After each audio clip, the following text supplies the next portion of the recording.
En confinement, tout seul je suis bien mieux, je suis pas contagieux en confinement. Toujours d'excellents choix musicaux, notre réalisateur Jamel. La crise sanitaire est loin d'être finie, la situation est fragile, a dit hier le ministre de la Santé Olivier Véran. Alors que les restrictions pèsent sur les Français, alors que les jeunes étudiants vivent de plus en plus difficilement le couvre-feu et la fermeture des restaurants et bars, des membres du conseil scientifique estiment qu'il ne faut plus enchaîner les confinements, mais plutôt opter, je les cite, pour un contrat social entre générations où les plus âgés et fragiles accepteraient de s'auto-isoler. Haute co-confinement des personnes âgées à risque, est-ce la solution pour retrouver une vie normale? Et pour le moment, vous êtes 60% à dire non. Vous voulez réagir, vous connaissez le numéro, le 0826 300 300 et les réseaux sociaux. Nous sommes en compagnie de Benoît Blanc, médecin et président des Médecins Libéraux 24. Bonsoir Benoît Blanc. Oui, bonsoir. Est-ce que finalement, bienvenue sur Sud Radio, est-ce que finalement cette proposition du conseil scientifique n'est pas celle qui aurait dû être la règle depuis le début pour éviter la catastrophe économique qui s'annonce? Alors je pense qu'effectivement c'est une excellente initiative de penser confiner les personnes cibles du virus. Mais attention, dans le mot confiné, ce n'est pas le mot isolé. Et je pense que il y a beaucoup de personnes qui sont contre cette idée parce qu'elles associent le confinement à l'isolement. Je crois qu'il faut plutôt dire protéger les personnes tant que l'épidémie est là, plutôt que de les isoler. Mais effectivement, il est très clair que ruiner économiquement un pays en paralysant sa jeunesse pour sauver, je dirais, les personnes plus âgées, n'est pas quelque chose qui peut durer longtemps. Mais justement, et après je donne la parole aux vraies voix, avoir confiné, enfermé des personnes saines qui n'étaient pas porteuses du virus, est-ce que c'était pas une folie ? Écoutez, les confinements, ça date des Romains, peut-être même de la préhistoire. Le dernier confinement célèbre, je dirais que c'est une réaction humaine à toute épidémie. Voilà. Bon, le dernier confinement, je dirais la quarantaine de la peste de Marseille dans les années 1750, si mes souvenirs sont bons. J'y étais pas, mais je crois que c'est dans ces années-là. Je crois qu'il y a eu une épidémie de peste à Marseille en 1832 aussi. Oui, 1832 la dernière. Oui, 1832 la dernière, oui. Voilà. Donc la dernière épidémie, on a confiné, on a fait une quarantaine. Il y a quand même que le virus, la bactérie en l'occurrence, et a quand même réussi à passer à travers les mailles du filet. La plupart des confinements, aucun n'a fonctionné. Bon, donc c'est un réflexe en fait. Le confinement, c'est un réflexe de l'humanité face à une épidémie qui est très ancienne, qui n'a jamais vraiment porté ses fruits. Voilà. Bon, après, c'est un choix. Si vous voulez, les virologues, ça doit s'occuper de virologie et les politiques de politique. Voilà. Ce qui est un peu dommage, c'est que la science fondamentale a pénétré, je dirais, la vie quotidienne des Français d'une façon, je dirais, à mon avis, inappropriée. Voilà. Philippe Bilger. Docteur, imaginons, je suis dans la catégorie des personnes vulnérables et des personnes âgées. Je n'aurais jamais de la vie perçu comme une offense ou comme une exclusion le fait de devoir respecter un confinement de ce type. Comment expliquez-vous que là, il y a eu ce problème de perception de beaucoup de gens qui semblaient vivre éventuellement cette mesure comme une forme d'ostracisme social et humain scandaleux? Docteur Blanc. Oui. Alors, si vous voulez, je pense qu'il y a une modification des comportements sociaux depuis plusieurs années.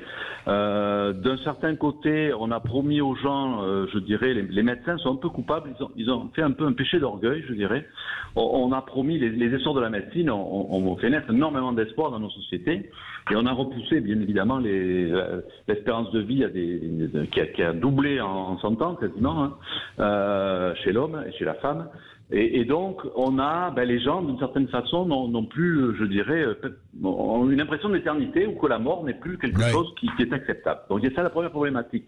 La deuxième problématique, je pense que les personnes, les seniors et les personnes âgées, l'idée du confinement, ils l'ont associé à une idée d'isolement, c'est-à-dire de sortie de la société, sortie de l'ensemble des gens de la société. Et je pense qu'ils l'ont vécu comme une discrimination. Je pense que ça a été mal exprimé au départ, mal expliqué et peut-être mal organisé aussi. Xavier de Namur, quand vous entendez ça, vous qui êtes restaurateur, ça donnerait de l'espoir d'en dire aux personnes, écoutez, vous êtes en danger, vous restez chez vous, et les autres peuvent vivre normalement, ça vous permettrait de travailler. Alors, je suis pas certain, je suis pas tout à fait d'accord sur ce principe, parce que il y a pas que les personnes âgées qui chopent cette maladie et qui sont malades. Mais on a dans les hôpitaux, l'âge moyen de mortalité, oui. c'est plutôt 85 ans. Ouais, mais il y a quand même beaucoup de gens qui sont jeunes, qui ont effectivement des maladies, des comorbidités, des gens obèses et tout, etc. Donc c'est pour ça qu'aux États-Unis il y a autant de monde dans les hôpitaux, enfin en tout cas autant de morts, et que on a aussi, moi j'ai ma sœur qui est à Nice d'ailleurs, qui est infirmière, j'ai des copains qui sont médecins ou internes, et ils ont aussi effectivement des gens qui sont plus jeunes, et que effectivement on peut toujours refaire le monde, etc. Sauf qu'aujourd'hui ça a été fait comme ça. Il reste 1 mois ou 2 ou 3 peut-être à tirer, et je pense qu'après on aura vacciné les personnes âgées, les personnes les soignants et les gens qui ont des maladies, obésité, etc. Et donc on pourra tous logiquement ressortir, et vont vacciner peut-être les jeunes en même temps pour que tout le monde ressorte. Et je pense que c'est maintenant une question de 2-3 mois. L'affaire elle est pliée maintenant. Benoît Blanc, pour vous l'affaire est pliée? Vous êtes aussi optimiste que Xavier Namur? Pour moi, l'affaire n'est pas du tout pliée. Je pense que donc elle n'est pas pliée. Elle n'est pas du tout pliée. D'abord, le vaccin, on ne connaît pas trop la durée de l'immunité qui est apportée par ce vaccin, premièrement. Excusez-moi, je vous coupe. Oui. Ni par l'AstraZeneca, ni par le Pfizer. Les données qu'on a, alors attention, je ne suis pas virologue, hein, mais bon, les données qu'on a, c'est qu'il y a une protection de quelques mois, c'est-à-dire 8 mois, peut-être 1 an, un petit peu comme le vaccin antigrippal. C'est-à-dire que tous les ans, il faut refaire le vaccin si vous voulez être protégé pour la nouvelle épidémie. Il faut savoir qu'il y a 4 coronavirus, je crois que c'est le 4e coronavirus qui est arrivé dans l'histoire humaine. Le premier, je crois que c'est dans les années 1870. Il est toujours là, tous les hivers, il fait ses petites bronchites, ses petits problèmes respiratoires. Bon, on le teste pas, donc les gens viennent vous voir, ils ont une bronchite virale, au revoir madame, bonne journée, voilà. Donc si vous voulez, ce virus-là risque de rester plusieurs années. Bon, il peut disparaître, ça, je ne peux pas vous le dire, hein, je ne peux pas faire de prédiction. Il peut disparaître, il peut rester 10 ans, 20 ans, 100 ans, revenir tous les hivers, disparaître, devenir sous plusieurs formes. Les variants, ça n'a rien d'extraordinaire. Chaque virus mute, se transforme, évolue. La grippe de 1990 n'est pas du tout la même que celle de 2000. Enfin, et donc, il va falloir apprendre à vivre avec les virus.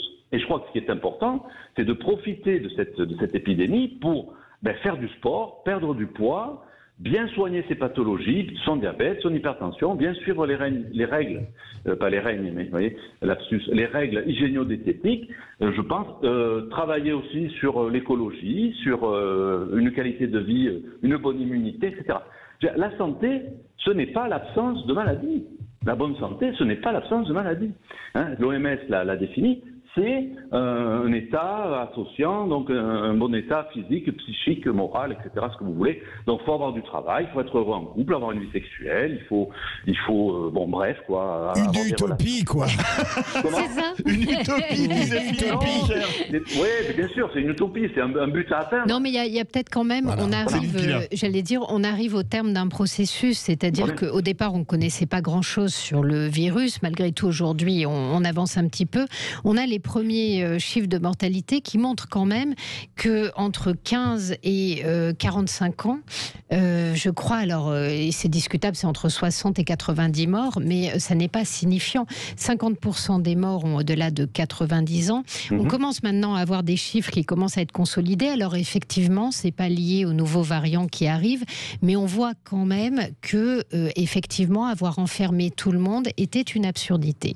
Oui, il y a eu des erreurs, c'est-à-dire que moi, je me souviens au départ, les gars, ils arrivaient, il y avait des philosophes un peu âgés qui arrivaient, qui disaient « Oh, mais moi j'ai 85 ans, bon bah si je dois mourir, tant pis, au moins les jeunes vivront ». Alors là, je peux comprendre que les gens se soient dit « On est prêt à nous sacrifier parce qu'on est âgé pour faire passer l'économie ». Ça, ce discours-là n'est absolument pas passé et c'est normal, il était inhumain. En revanche, qu'aujourd'hui, avec la vaccination, on puisse dire à ceux qui sont justement prioritaires, abritez-vous, restez chez vous, on vaccine aussi les soignants, ceux qui les approchent, et qu'on libère les autres parce que cette jeunesse ne va pas bien, que ne pas pouvoir aller en cours quand on a 18 ans, c'est malsain, que vivre, c'est important, et qu'aujourd'hui, si on dit aux gens, vous allez vivre avec le virus comme on vit maintenant, ils diront non.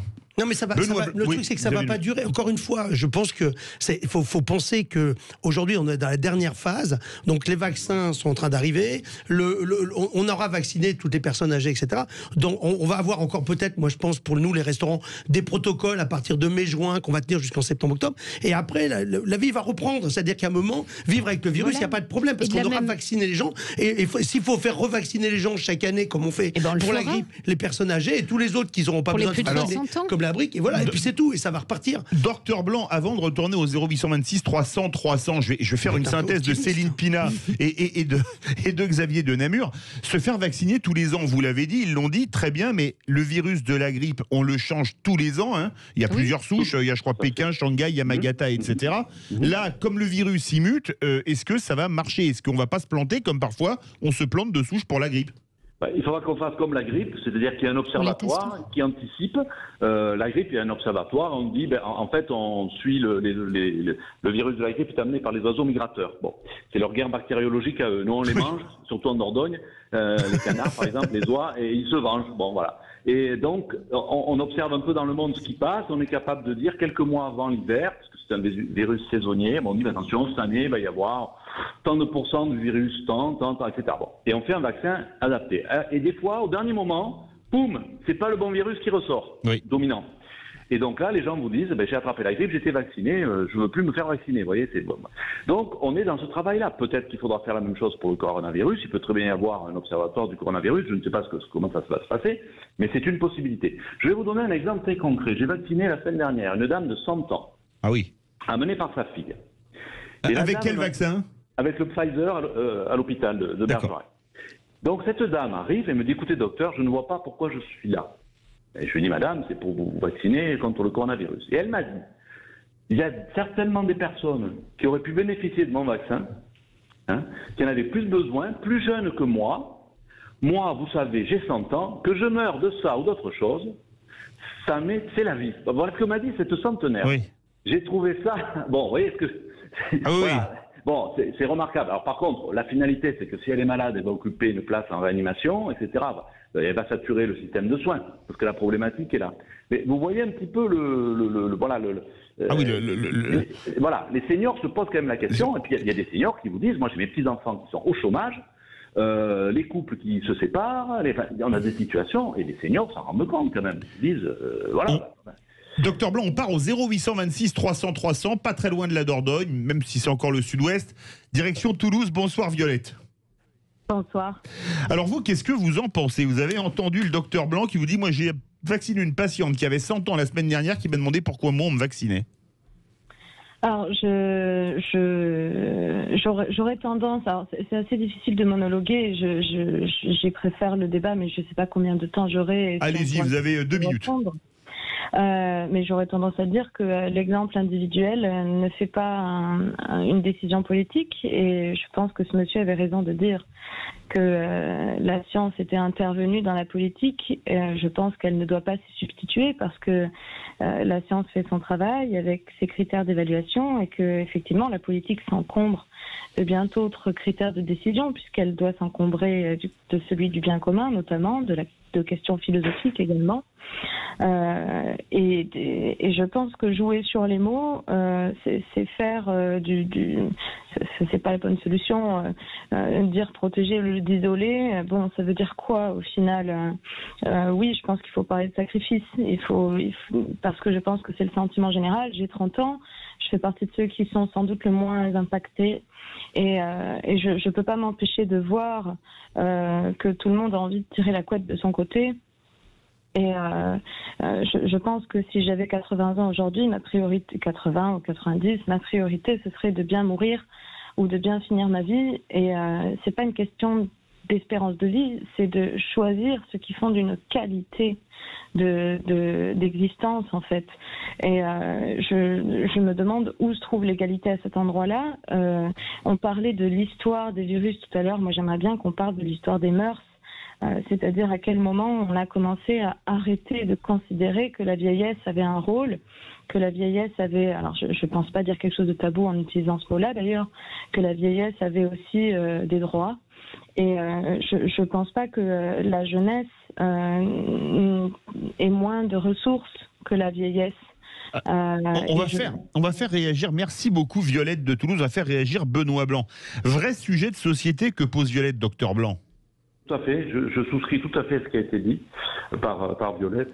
C'est un problème philosophique. Le grand regret, la grande erreur, à mon avis, qui a été faite, c'est de ne pas mettre des philosophes au conseil scientifique. Voilà, ça a été une... oui, clairement. Et surtout de ne pas créer un comité d'éthique Covid. C'est un comité Covid. Là, cet après-midi, je suis allé à la maison de retraite voir plusieurs malades. J'ai un grand-père de 100 ans qui est venu me serrer la main, il m'a tendu la main, et je lui ai serré la main. Je n'avais pas le droit de le faire. Bon, j'avais lavé ma main avant au gel, je l'ai lavé après. Vous voyez ce que je veux dire? J'étais quand même... Et lui aussi. Et lui aussi. Mais le bonheur que ça a été dans ses yeux de lui serrer la main, moi, je ne peux pas refuser une main tendue. Vous comprenez? Au bout d'un moment, il y a l'humanité. Enfin, l'humanité prédomine. Alors, vous allez me dire, et peut-être que vous lui avez passé le virus et qu'il va en mourir. Ben peut-être. Mais je veux dire...